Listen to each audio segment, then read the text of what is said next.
Good morning Aditya. सार्थक पहल बदलाव हमसे है में पुनः एक बार आप लोगों का स्वागत है। और सार्थक पहल के माध्यम से हम पढ़ रहे हैं भारत में बैंकिंग। सर्वप्रथम हम देखें बैंक क्या है। बैंक धन का लेन देन करने वाली संस्थाएं क्या करती है। ये वित्तीय बाजार का अंग है। और वित्तीय बाजार में क्या किया जाता है, जहां धन अतिशेष में होता है वहां से लिया जाता है, उगाही की जाती है और उन क्षेत्रों में दिया जाता है जहां पर उसकी आवश्यकता हो, चाहे ग्रामीण क्षेत्र से शहरी क्षेत्र की ओर, शहरी क्षेत्र से ग्रामीण क्षेत्र की ओर, घरेलू क्षेत्र से औद्योगिक क्षेत्र की ओर या सेवा क्षेत्र से औद्योगिक क्षेत्र की ओर, जहां पर भी हो, जहां धन अतिशेष में है वहां से उगाही की जाती है और जहां धन की आवश्यकता हो वहां पर पहुंचाया जाता है। तो बैंक क्या है? ऐसी संस्थाएं जो धन का लेन देन करती है, अर्थात लोगों की जमाओं को स्वीकार करती है, उसके बदले साख का सृजन करती है एवं ऋणों की व्यवस्था करती है।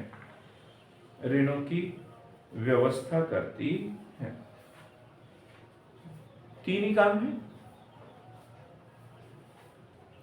अब साख सृजन एक शब्द पढ़ा अपन ने, किसका कार्य है साख सृजन करना? ये क्वेश्चन बन जाता है। साख सृजन करना तो ये व्यापारिक बैंकों का कार्य है। साख सृजन करना मतलब ऋणों की व्यवस्था करना, उसमें वृद्धि करना, ये कार्य किसका है? व्यापारिक बैंकों का। आरबीआई का काम नहीं है साख सृजन करना, वो तो इनको नियंत्रित करता है, कंट्रोल करता है। साख सृजन करना किसका कार्य है? व्यापारिक बैंकों का। प्री में क्वेश्चन बनता है, साख सृजन करना किसका काम है? व्यापारिक बैंकों का। विश्व में बैंकिंग का इतिहास देखें। विश्व में बैंकिंग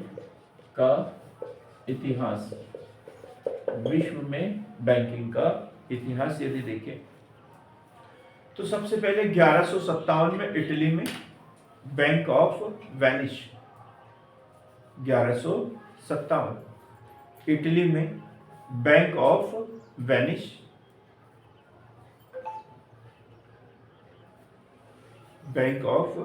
वेनिस, और उसके बाद में 1401 Bank of बार्सिलोन,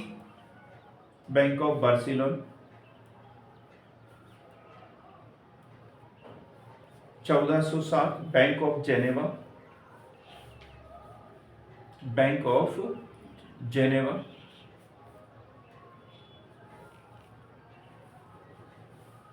1694 Bank of England, और इस तरीके से धीरे धीरे विश्व के सभी देशों में बैंकिंग की शुरुआत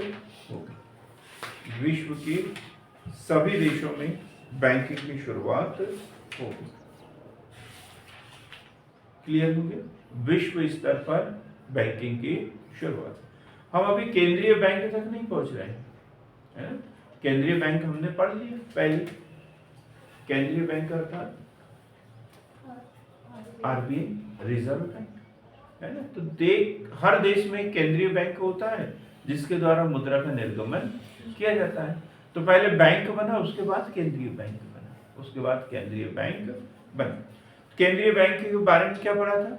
सबसे पहला केंद्रीय बैंक कहां पर? स्वीडन। कब? 1600 नहीं पता, अभी पढ़ा ना आपने कल। विश्व का सबसे पहला केंद्रीय बैंक क्या पढ़ा हमने? स्वीडन में था। आपने सोचा भी नहीं कि ये पूछ लेंगे करके, है ना?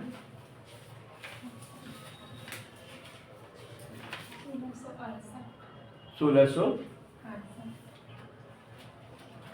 तुम्हारी कॉपी में क्या लिखा?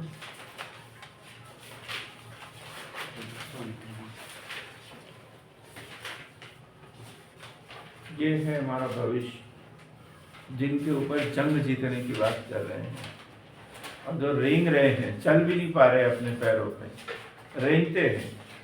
क्या? 1668। 1668 स्वीडन में विश्व का पहला केंद्रीय बैंक। विश्व का पहला बैंक 1157 का इटली में बैंक ऑफ वेनिस। अब ये भूलना नहीं है, याद रखना। 1157 बैंक ऑफ वेनिस। भारत में बैंकिंग का इतिहास देखिए। दूसरा जो टॉपिक होगा, भारत में बैंकिंग का इतिहास। बैंक वो लोग बनाते थे जिनके पास में बहुत अधिक पैसा होता है ना। निजी क्षेत्र में शुरुआत हुई इसकी, और क्या काम था कि लोगों को उधार दे दो और फिर ब्याज से पैसे वसूल करो। मतलब जिसके पास पैसा है वो पैसा कमाए, पैसे से ही पैसा कमाया जा सकता है, ऐसा बोलते हैं ना लोग बात। पैसे से ही पैसा कमाया जा सकता है, ऐसा बोलते हैं लोग बात। लेकिन अब तो दिमाग से ही पैसा निकलता है, पैसे से पैसा नहीं निकलता। कहाँ से निकलता है? दिमाग से। तो भारत में बैंकिंग का इतिहास, इसको हम अलग अलग चरणों में पढ़ेंगे। तो पहला चरण पढ़ते हैं, 7 चरण इसमें पढ़ना है। तो पहला चरण इसमें, पहला चरण भारत में बैंकिंग का इतिहास। लूसेंट है क्या? तो सबसे पहले 1770 bank of Hindustan. Bank of Hindustan 1770 bank of Hindustan की स्थापना। 1770 बैंक ऑफ हिंदुस्तान, हिंदुस्तान की स्थापना। ये क्वेश्चन बहुत बार पूछा गया है। भारत में बैंकिंग की शुरुआत, और सबसे पहला बैंक कौन सा? Bank of Hindustan. किसके द्वारा, कहां पर खोला गया था ये? कोलकाता में, कोलकाता में, कलकत्ता में। और किस कंपनी के द्वारा? हिमलता पढ़ा है तुमने? नहीं, अलेक्जेंडर एंड कंपनी के द्वारा। अलेक्जेंडर एंड कंपनी के द्वारा, अलेक्जेंडर एंड कंपनी के द्वारा। और यह पूर्ण रूपेण भारतीय था, यूरोपीय था, एशियाई था, अमेरिकी बैंक था? कौन सा था? दीक्षा, ये क्या ना, विजय। भारतीय कैसे हो सकता है? अलेक्जेंडर एंड कंपनी, ये नाम तो नहीं लग रहा भारतीय।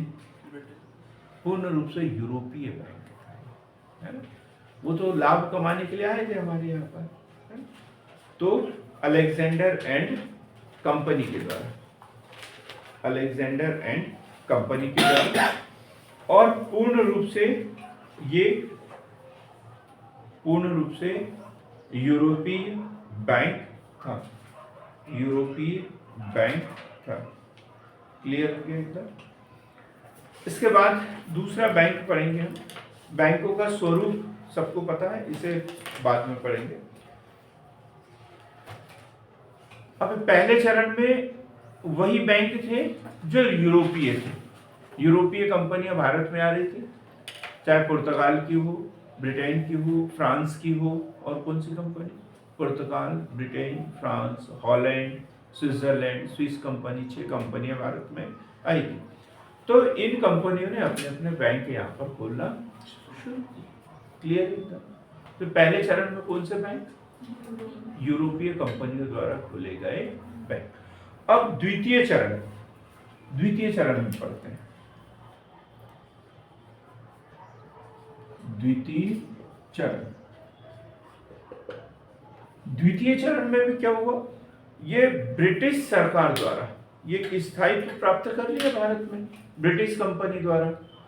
और फिर उन्होंने, अभी तक जो होता था ना, जो यूरोपीय कंपनियां होती थी, वो अपने देश की मुद्रा का लेन देन यहाँ पर करते थे। यहाँ पर कोई मुद्रा चलाती थी क्या? नहीं। लेकिन अब द्वितीय चरण में क्या हुआ? इन कंपनियों ने भारत में बैंक भी स्थापित किए और भारत में मुद्रा का निर्गमन करना शुरू कर दिया। तो ये द्वितीय चरण, अभी भी भारतीयों का इसमें कोई लेन देन नहीं है। तो द्वितीय चरण में देखते हैं तो प्रेसिडेंसी बैंकों की स्थापना, प्रेसिडेंसी बैंकों की स्थापना, प्रेसिडेंसी बैंकों की स्थापना। कितनी प्रेसिडेंसियां थी? 3 थी। कौन कौन सी? मद्रास, मुंबई और बंगाल। उल्टा क्रम हो गया। सबसे पहले कौन सी प्रेसिडेंसी बनी? मद्रास। सबसे पहले कहाँ आए थे? मद्रास में आए थे। उसके बाद कलकत्ता, कलकत्ता। लेकिन अधिकार कहाँ किया उन्होंने? सबसे पहले कलकत्ता। आए मद्रास तरफ से, लेकिन अधिकार कहाँ किया उन्होंने? कलकत्ता में। सिराजुद्दौला, बंगाल के सबसे पहले अधिकार। 1765 इलाहाबाद की संधि, बंगाल, बिहार, उड़ीसा की राजस्व वसूल करने की प्रक्रिया वहीं शुरू हुई थी। तो उन्होंने कब्जा कहाँ किया? बंगाल में। और सबसे बाद में कहाँ अधिकार हुआ उनका? बॉम्बे में। तो पहला प्रेसिडेंसी बैंक जो बना उनका, bank of Bengal, bank of Bengal. और कब हुआ ये? 1804, 1804। इसे ठीक कर लेंगे। 1806, 1806। आपको 1804 में मिल जाएगा लिखा हुआ, लेकिन 1806 इसने काम करना जो है 1806 में शुरू किया था। ठीक। बैंक ऑफ बंगाल 1806, फिर bank of Bombay 1840, bank of Bombay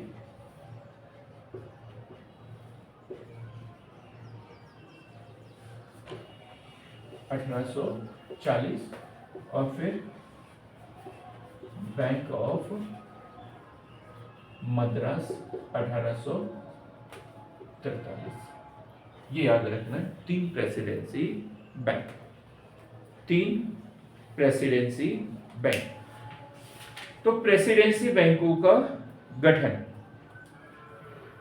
presidency बैंकों का गठन कब?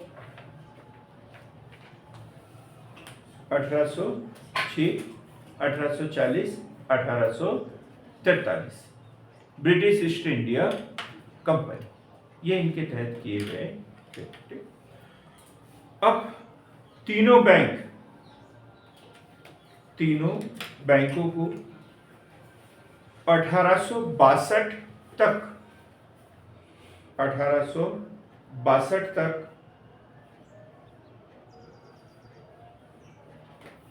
1862 तक नोट निर्गमन का अधिकार था। नोट निर्गमन का अधिकार था। नोट निर्गमन का अधिकार था।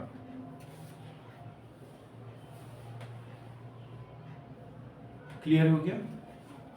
क्या पढ़ा अपन ने? द्वितीय चरण। द्वितीय चरण में ईस्ट इंडिया कंपनी द्वारा अलग अलग प्रेसिडेंसी में अलग अलग बैंक खोले गए, और वही बैंक जो है वो मुद्रा का निर्गमन भी करते थे। लेकिन इनके द्वारा जो मुद्रा निर्गमित होती थी वो उसी प्रेसिडेंसी में चलती थी, उसी प्रेसिडेंसी। पूरे देश के लिए ऐसी कोई एक जैसी मुद्रा थी क्या अभी तक? नहीं। अब हम बात करते हैं तृतीय चरण। तृतीय चरण,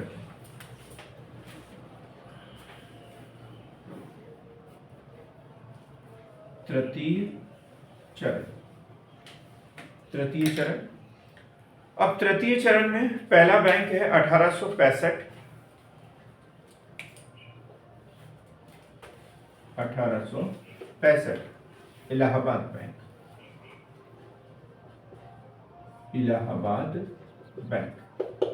क्या था इसमें ये भी देखेंगे हम। Allahabad bank,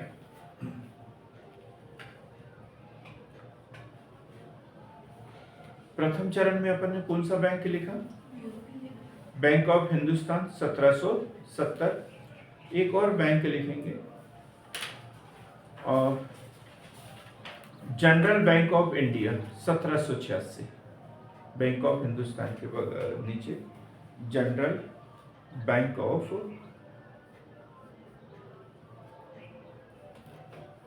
Hindustan, general bank of India, general bank of India कब था? 1786।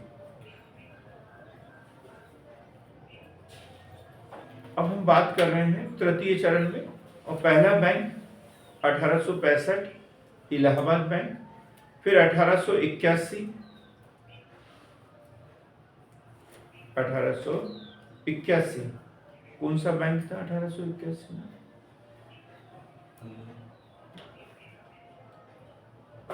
इकायरस बैंक ऑफ शिमला, इकायरस बैंक ऑफ शिमला।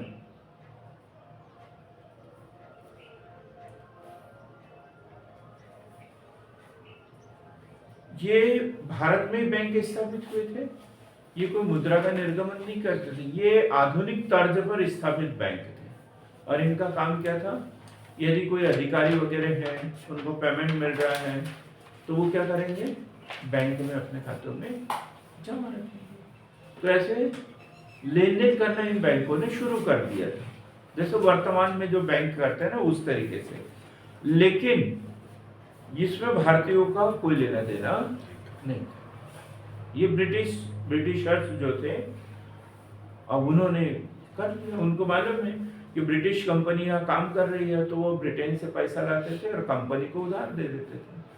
कंपनी क्या करते थे? उनको बड़े ऊंची ब्याज दर देती थी, और वो सब कहाँ से देते थे? भारतीय राजस्व से देते थे। तो अधिकारी को कमीशन भी मिल जाता था और वहां के व्यापारी को लाभ भी हो जाता था, जो बैंकर्स थे उनको लाभ भी हो जाता था। अब एक बैंक है 1894, ये बड़ा महत्वपूर्ण, 1894 ये क्वेश्चन पूछा जाता है। 1894 अवध कमर्शियल बैंक, अवध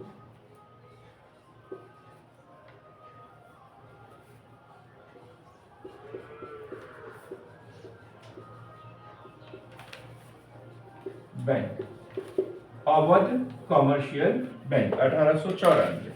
ये नहीं पूछा जाएगा 1865 इलाहाबाद बैंक, ये नहीं पूछा जाएगा 1881 इकायरस बैंक ऑफ शिमला, ये नहीं पूछा जाएगा। ये पूछा जाता है एग्जाम में, अवध कमर्शियल बैंक। क्या है ये? अवध कमर्शियल बैंक, ये भी 1881। सीमित देयताओं के साथ प्रथम भारतीय बैंक, सीमित देयताओं के साथ, सीमित देयताओं के साथ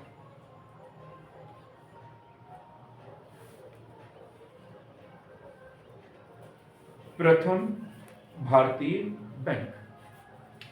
मतलब कुछ हिस्सेदारी इसमें भारतीयों की थी, पूर्ण रूप से तो भारतीय नहीं था, लेकिन कुछ हिस्सेदारी इसमें भारतीयों की थी। ये 1881 बताया मैंने, है ना। और 1894 कौन सा Amardeep? Punjab national bank, Punjab national bank. ये क्या सीमित देयताओं के साथ बताया मैंने? सीमित देयताओं के साथ भारतीय बैंक, और ये पूर्ण रूपेण भारतीय बैंक, पूर्ण रूपेण। इसमें अब यूरोपियों की कोई भी भूमिका नहीं थी, इसमें पूरे शेयर किसके थे? भारतीयों के थे।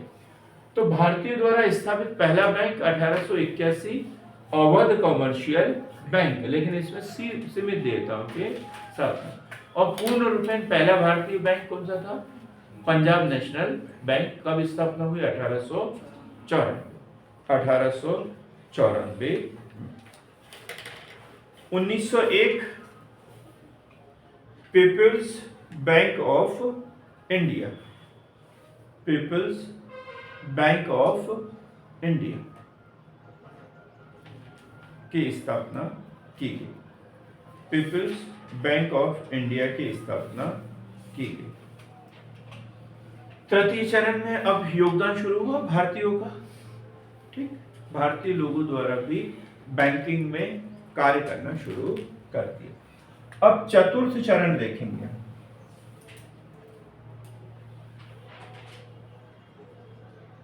चतुर्थ चरण, अब क्या होगा चतुर्थ चरण में? अब बैंक तो बन गए, अब टूटना जुड़ना ये सब शुरू हो गया। तो इसमें क्या आएगा? नए बैंकों की स्थापना और बैंकों का विलय, और बैंकों का विलय। और ये चरण चला है 1913 से 1939। चतुर्थ चरण 1913 से 1939। अब इसमें क्या बात होगी कि कोई केंद्रीय बैंक होना चाहिए, ये होना चाहिए, वो होना चाहिए, नोट निर्गमन जो है एक ही जगह से होना चाहिए, पूरे भारत में एक जैसी मुद्रा होना चाहिए, अलग अलग प्रेसिडेंसी में अलग अलग नहीं होना चाहिए, ये सब बातें उठने लग गई। तो फिर बोला कि केंद्रीय बैंक जैसी बात हो। तो कौन सा आयोग? चैम्बरलिन आयोग। और उसने क्या बोला? ये जो 3 प्रेसिडेंसी बैंक है इसको क्या कर दिया जाए? मर्ज कर दिया जाए और एक केंद्रीय बैंक बना दिया जाए। तो इन तीनों बैंकों को मर्ज करके 1921 में क्या बनाया? Imperial bank of India. लिखेंगे चतुर्थ चरण में 1921 में तीनों प्रेसिडेंसी बैंकों का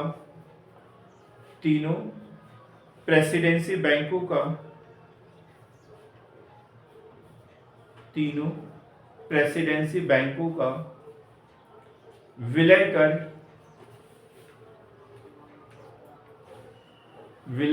कर इंपीरियल बैंक ऑफ इंडिया कहा गया। इंपीरियल बैंक ऑफ इंडिया कहा गया। इंपीरियल बैंक ऑफ इंडिया कहा गया।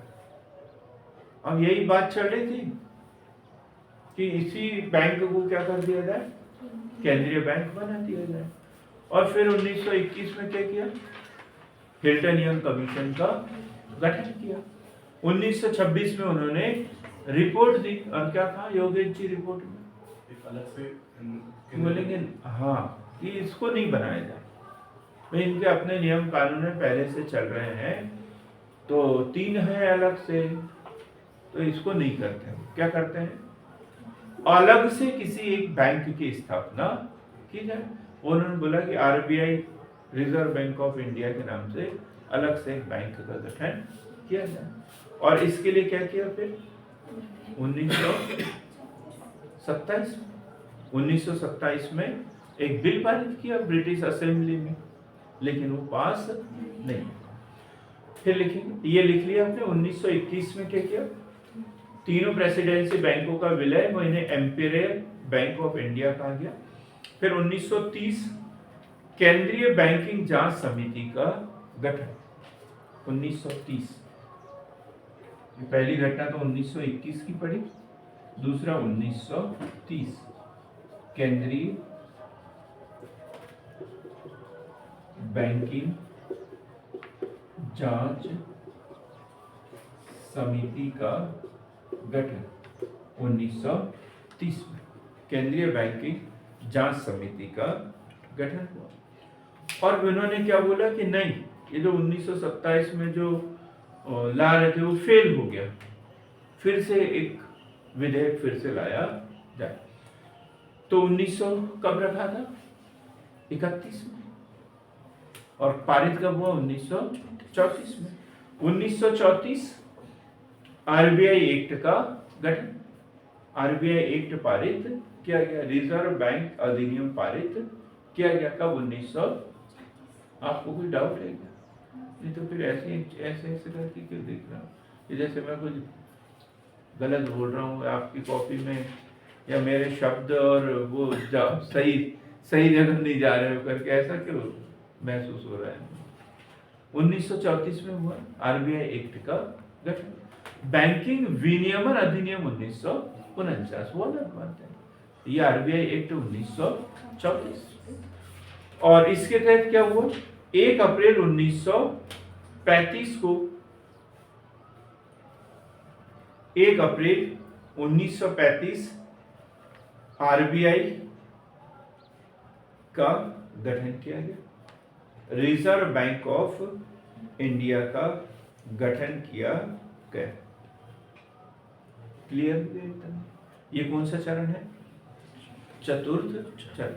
यही पूछे कि आरबीआई का गठन भारत में बैंकिंग के विकास के किस चरण में हुआ, तो चतुर्थ चरण में हुआ। किस एक्ट के तहत हुआ? आरबीआई एक्ट 1934 के तहत किया गया। किस समिति की अनुशंसा पर? हिल्टन यंग कमीशन की अनुशंसा पर किया गया। अब पंचम चरण, पांचवा चरण, कोई महत्वपूर्ण नहीं है, कोई विशेष नहीं है, फिर भी लिख लेते हैं। 1939 से 1946 तक, 1939 से 1946 तक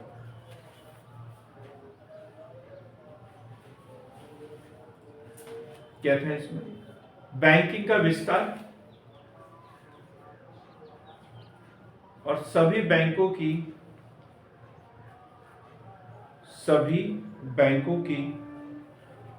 शाखाओं में वृद्धि, सभी बैंकों की शाखाओं में वृद्धि। कोई नया बैंक स्थापित नहीं, कोई बड़ी कोई घटना नहीं। अब छठवां चरण, बैंकिंग का छठवां चरण 1946 से 1991 तक। यह 1946 के बाद अर्थात स्वतंत्रता से कब तक? 1991 भी बड़ी महत्वपूर्ण तिथि है, वैश्वीकरण की शुरुआत है ना, आर्थिक सुधारों के नए युग तक, क्योंकि उससे पहले अलग था और उसके बाद से अलग है। तो इसमें कौन सी घटनाएं घटी? तो सबसे पहले तो आरबीआई का राष्ट्रीयकरण, आरबीआई का राष्ट्रीयकरण, आरबीआई का राष्ट्रीयकरण कब हुआ था? 1 जनवरी 1949, 1 जनवरी 1949। फिर हमने देखा 3 प्रेसिडेंसी बैंक बने थे, एक 1804, एक 1840 और एक 1843। चैम्बरलेन आयोग की अनुशंसा पर तीनों बैंकों का विलय कर क्या बनाया? इंपीरियल बैंक ऑफ इंडिया, कब? 1921।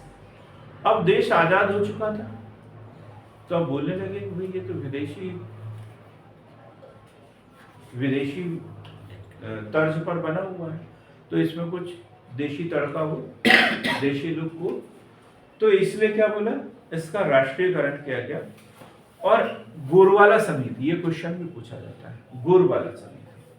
गोरवाला समिति की अनुशंसा पर 1 जुलाई 1955 को किसका राष्ट्रीयकरण किया गया? नहीं तो, हाँ जी, पीछे कविता मैडम,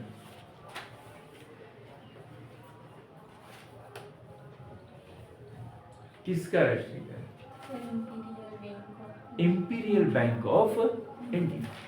1 जुलाई 1955 को इंपीरियल बैंक ऑफ इंडिया का राष्ट्रीयकरण किया गया और उसका नाम स्टेट बैंक ऑफ इंडिया रखा गया, स्टेट बैंक ऑफ इंडिया रखा गया, स्टेट बैंक ऑफ इंडिया रखा गया।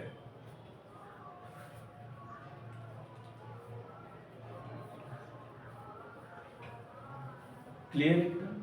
1 जुलाई 1955। यदि यही क्वेश्चन पूछे कि स्टेट बैंक ऑफ इंडिया का राष्ट्रीयकरण कब हुआ, तब भी यही लिखेंगे 1 जुलाई 1955। अब हुआ क्या योगेश जी, उस समय बहुत सारी स्टेट थी, स्टेट मतलब रियासतें, और उससे पहले वहां पर बैंक थे और उन्होंने अपने नाम से बैंकों की स्थापना कर ली थी, जैसे bank of Hyderabad, bank of Bikaner, bank of Indore, bank of Mysore, bank of Saurashtra, Patiala, ऐसे बैंक थे। अब देश आजाद भी हो चुका था लेकिन वो उसी नाम से चल रहे थे। ठीक? अब आजाद हुआ तो चलो इसको स्टेट बैंक का नाम दे दिया, लेकिन बोला कि अब ये अलग अलग स्टेट, पता चला कि एक ही स्टेट में 2 बैंक हो गई, तो अब क्या किया जाए? लिखेंगे एक लाइन इसमें। 1959 में 1959 में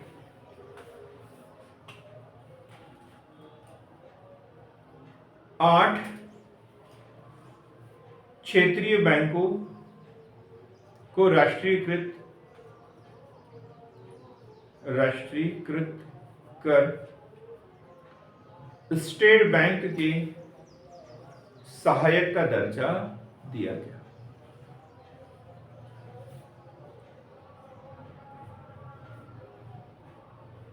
स्टेट बैंक के सहायक का दर्जा दिया गया। अब मतलब पहले से स्टेट बैंक ऑफ इंडिया तो 1955 में ही हो गया, लेकिन 7 और बैंकों को उसमें शामिल कर दिया 1959 में, और टोटल क्या बन गया है? स्टेट बैंक समूह बन गया है। 7 बैंक इसमें शामिल हो गए। तो 7 बैंक कौन कौन से थे इसमें? स्टेट बैंक ऑफ हैदराबाद, ये बड़ा महत्वपूर्ण होता है question. State bank of Hyderabad दूसरे नंबर पे,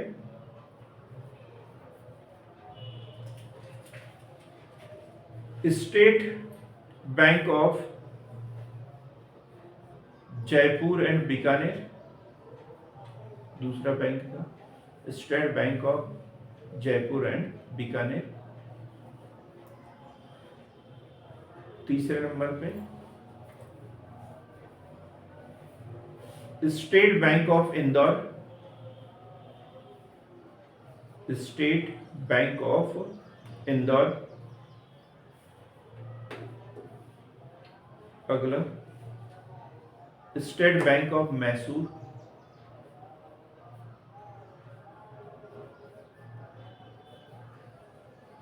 अगला state bank of Saurashtra,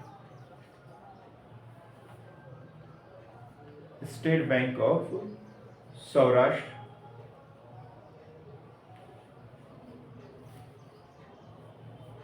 state bank of Patiala,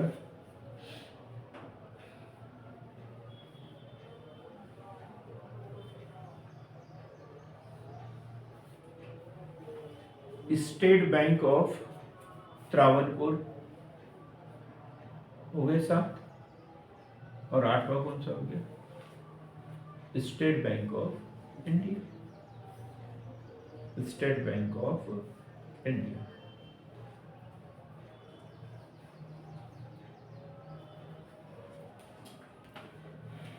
अब धीरे धीरे क्या किया,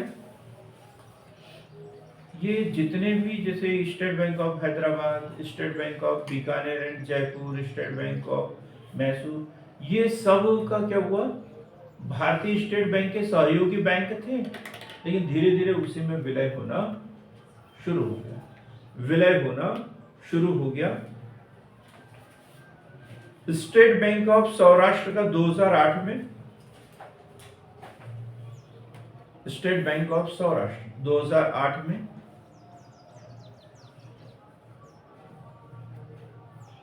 और स्टेट बैंक ऑफ इंदौर का 2009 में। ये 2 ही बैंक बचे थे जो उसमें शामिल नहीं थे, लेकिन 8-9 में इन बैंकों का भी इसमें विलय कर दिया गया।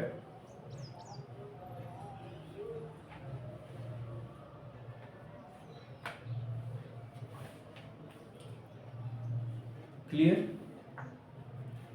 और अब सिर्फ एक बैंक बन गया, SBI, state bank of India. तो सार्वजनिक क्षेत्र का सबसे बड़ा व्यापारिक बैंक, सार्वजनिक क्षेत्र का सबसे बड़ा व्यापारिक बैंक, सबसे बड़ा व्यापारिक बैंक कौन सा था, कौन सा है? State bank of India, state bank of India.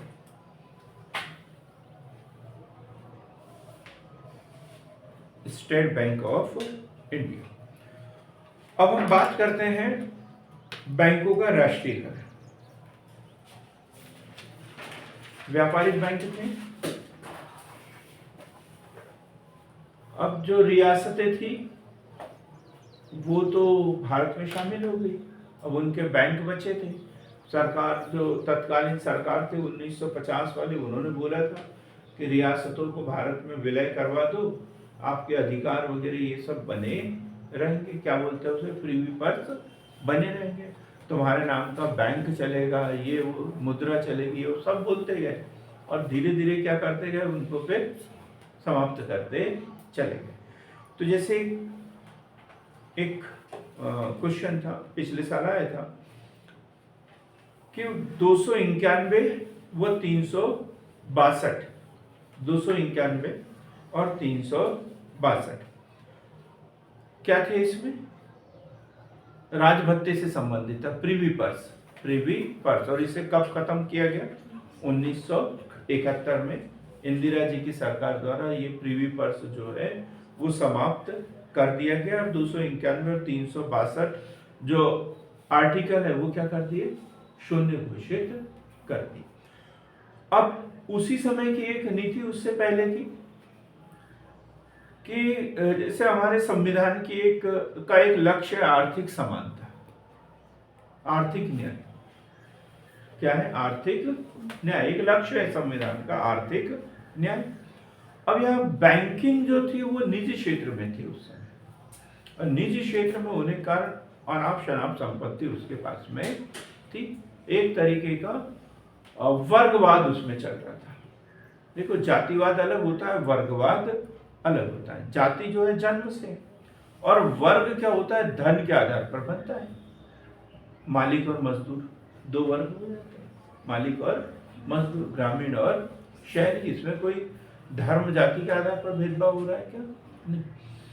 तो अब इसमें क्या हो रहा है, जैसे बैंकिंग वाले जो क्षेत्र में जो काम कर रहे थे वो लोग बहुत ही अरबपति लोग, तो क्या किया, इसमें संशोधन कर दिया और बैंकों का क्या कर दिया? राष्ट्रीयकरण किया। तो पहली बार जो राष्ट्रीयकरण हुआ 19 जुलाई 1969 को 14 बड़े व्यापारिक बैंकों का राष्ट्रीयकरण। और किन बैंकों का हुआ?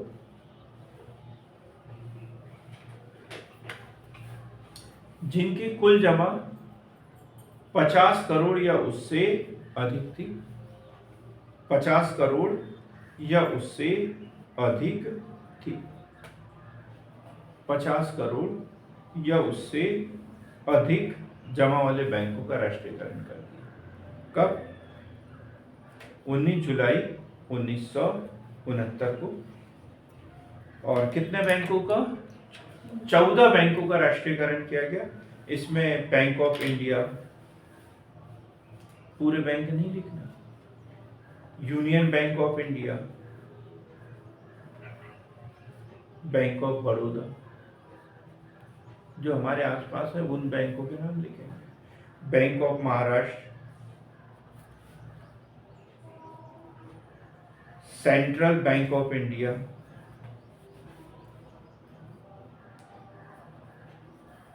Central bank of India, Canara bank, syndicate bank, Punjab national bank, देना बैंक। इन सब बैंकों का राष्ट्रीयकरण कब हुआ? 19 जुलाई 1969 को। 19 जुलाई 1969 को। और कितनी जमाएं थी इनकी कुल जमा? 50 करोड़ या उससे अधिक। अब क्या हुआ? अब दूसरे बैंकों को लगा कि अब तो राष्ट्रीयकरण का दौर खत्म हो गया, जिसका राष्ट्रीयकरण करना था कर लिया। और एक तरीके से अर्थव्यवस्था में उछाल भी हुई उस समय, अर्थव्यवस्था में उछाल भी हुई, सुधार भी हुआ। तो इन बैंकों की और बैंकिंग जागरूकता कार्यक्रम चलाए गए, लोगों के बैंक में अकाउंट खोले गए, तो सब लोगों ने पैसा बैंक में जमा करना शुरू कर दिया। तो देखा कि क्या हुआ, बैंकों की इनकम फिर बढ़ गई, बहुत अधिक पैसा उसमें जमा होना शुरू हो गया। तो बैंकों का दूसरा राष्ट्रीयकरण हुआ 15 अप्रैल 1980 को। 15 अप्रैल 1980, 15 अप्रैल 1980।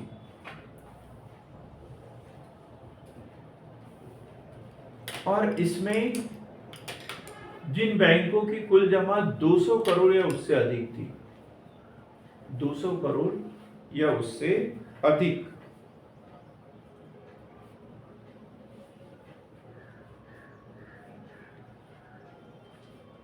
उन बैंकों का राष्ट्रीयकरण कर दिया गया। और कितने बैंक थे ऐसे? 6 बैंक थे।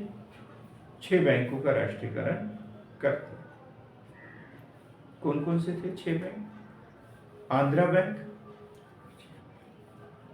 Andhra bank, corporation bank, Andhra bank, corporation bank, new bank of India, new bank of India, oriental bank of commerce, oriental bank of commerce. अब इसका पंजाब नेशनल बैंक में विलय हो गया, लेकिन है ना, ये यही आपके कमानी गेट के पास में ये बैंक था पहले, और अब क्या बन गया ये? Punjab national bank. पंजाब तथा सिंध बैंक, पंजाब तथा Sindh bank. Punjab national bank तो पहले ही हो गया था, ये दूसरा बैंक था, पंजाब तथा सिंध बैंक। और विजया बैंक। अच्छा, राष्ट्रीयकरण हो चुका है विजया बैंक का। कब? 1980, 15 अप्रैल 1980। किन बैंकों का हुआ? जिनकी कुल जमा पूंजी 200 करोड़ या उससे अधिक थी। एक बीच में एक बैंक आया था, प्रथम भारतीय महिला बैंक। प्रथम भारतीय महिला बैंक, लिखेंगे इसके बारे में भी। प्रथम भारतीय महिला बैंक कब स्थापना हुई थी इसकी? 2013 को पक्को में। और 19 नवंबर को, क्या है 19 नवंबर को? हमारी इंदिरा गांधी जी का जन्म दिवस होता है 19 नवंबर। तो 19 नवंबर 2013 प्रथम भारतीय महिला बैंक कहां पर स्थापना हुई? मुंबई में। मुंबई में। मुख्यालय कहां था इसका? देखो उत्तर बड़ा आसान है देना। क्या नाम है इनका? इवने जी। स्थापना कहां हुई? मुंबई में। और मुख्यालय कहां होगा उसका? जी, नई दिल्ली। नई दिल्ली में। पहले ही बताया था, जब कुछ याद नहीं आया तो क्या? नई दिल्ली। तो मुख्यालय इसका नई दिल्ली में। और प्रमुख कौन बनी थी इसकी? उषा अनंत सुब्रमण्यम। उषा अनंत सुब्रमण्यम। लेकिन फिर वहां दिक्कत हो गई। और क्या हुआ? 1 अप्रैल 2017 को एसबीआई में विलय। एसबीआई में विलय।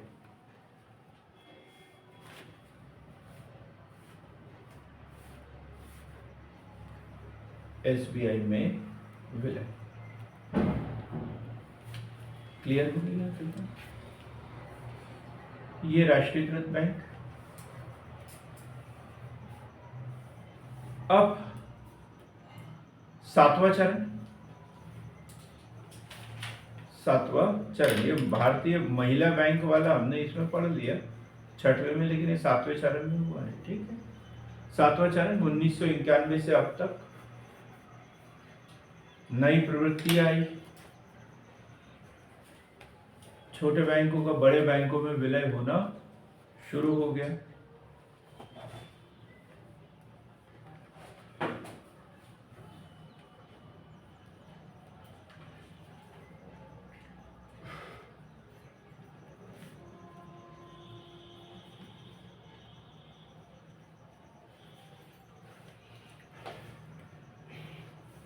इसको छोड़ देंगे यहीं पर।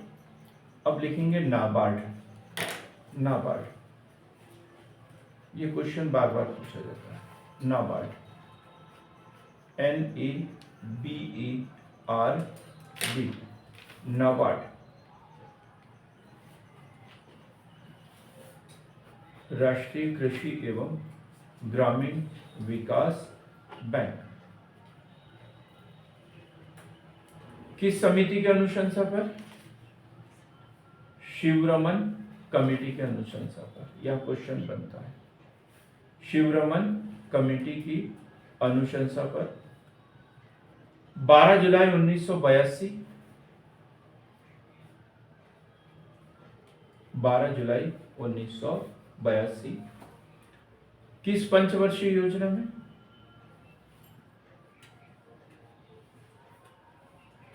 किस पंचवर्षीय योजना में? अमरू, बचाओ जमरू, करो पता,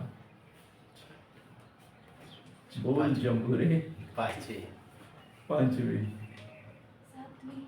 सातवीं, क्या बात है। 5वीं से 7वीं में नहीं जाते बेटा, 6वीं भी आती है बीच में। 5वीं से सीधा 7वीं में नहीं जाते, कोई रोबोट तो है नहीं, तो 6वीं लिखो। 6वीं पंचवर्षीय योजना। 5वीं तो थी 1974 से 1979, है ना? 5वीं पंचवर्षीय योजना, उसे 1 साल पहले खत्म करते 1978 में, और 2 1 वर्षीय योजनाएं चलाई थी 1978, 79 और 79-80, और 6वीं पंचवर्षीय योजना 1980 से 85। तो कौन सी योजना है? 6वीं पंचवर्षीय योजना। 6वीं पंचवर्षीय योजना में मुख्यालय इसका मुंबई में है। मुख्यालय मुंबई में।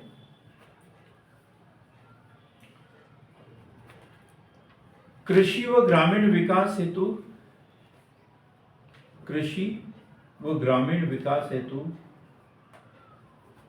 शीर्ष संस्था है, शीर्ष संस्था है।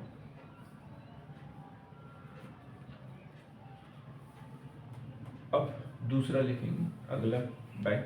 क्लियर हो गया ना? आरबीआई नहीं, नाबार्ड। अब हम लिखेंगे RRB, RRB, RRB क्षेत्रीय ग्रामीण बैंक, रीजनल रूरल बैंक, क्षेत्रीय ग्रामीण विकास बैंक इसे बोल सकते हैं। और कब स्थापना हुई इसकी? RRB, regional rural development bank, Gandhi ji के जन्म दिवस पर। मतलब कब हुई थी? कभी कब बताएंगे? अच्छा, क्या बात है, इतना तो पता है क्या ना हमको। 2 अक्टूबर 1975, 2 अक्टूबर 1975 5 क्षेत्रीय ग्रामीण बैंकों की स्थापना एक साथ में। 5 क्षेत्रीय ग्रामीण बैंकों की स्थापना।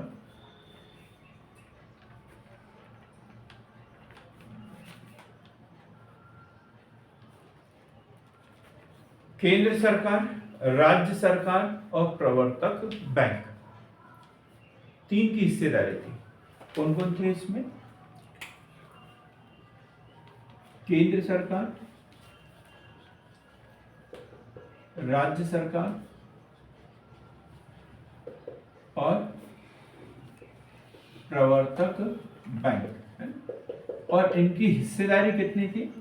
75%, सॉरी 50%, 15% और 35%। 50%, 15% और 35%। 50% केंद्र सरकार, 15% राज्य सरकार और 35% किसकी राशि होगी उसमें? प्रवर्तक बैंक, जो भी उसे, जैसे महाराष्ट्र बैंक चलाना चाह रहा है, इस SBI चला रहा है, विजया बैंक चला रही है, जो भी हो, विजया नहीं चला रही है, विजया बैंक की बात कर रहा हूं मैं। तो कब? 2 अक्टूबर 1975 को केलकर समिति की सिफारिशों को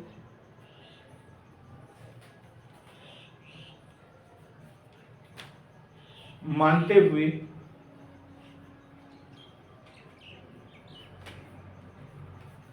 सरकार ने 1987 से नए क्षेत्रीय ग्रामीण बैंकों की स्थापना करना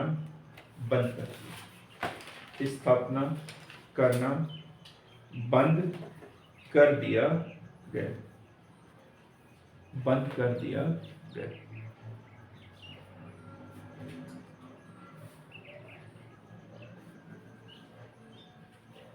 RRB है ना, इसमें कंफ्यूज होते रहते हैं अक्सर हम, तो याद रखेंगे RRB और नाबार्ड। ठीक, एक लास्ट अवधारणा पढ़ेंगे हम आज की, अनुसूचित बैंक। सबको पता है, उसके बावजूद हम इसे पढ़ेंगे। अनुसूचित बैंक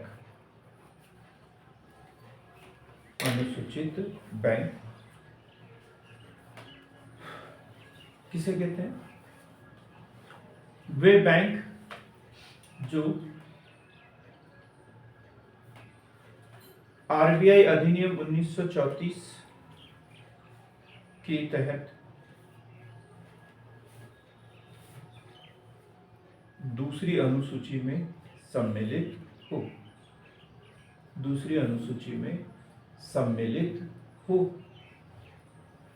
अब ये तो सबको पता है, अर्जुन को भी पता था, दूसरी अनुसूची में सम्मिलित हो, वो कौन सा अनुसूचित बैंक है, और जो नहीं है वो गैर अनुसूचित बैंक है। लेकिन प्रश्न ये है कि दूसरी अनुसूची में कौन से बैंक शामिल होंगे? रिजर्व बैंक किसको शामिल करेगा? शक्ल देख के कर लेगा, ऐसा है क्या? नहीं, कुछ शर्तें होगी, जो उन शर्तों को पूरा करेंगे वो शामिल होंगे, जो नहीं करेंगे वो नहीं होंगे। तो पहली तो बात लिख ली, दूसरी अनुसूची में सम्मिलित हो, साथ ही जिनकी प्रदत्त पूंजी तथा आरक्षित कोष का योग लगभग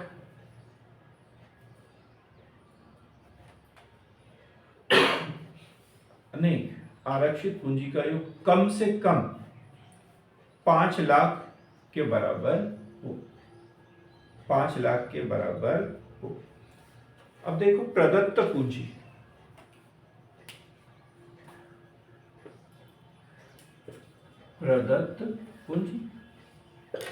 और दूसरा है आरक्षित कोष।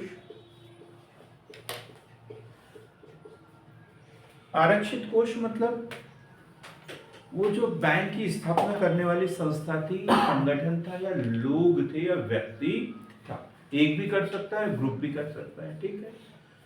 तो उनके पास जो पूंजी थी, जो उन्होंने जमा की, वो है आरक्षित कोष।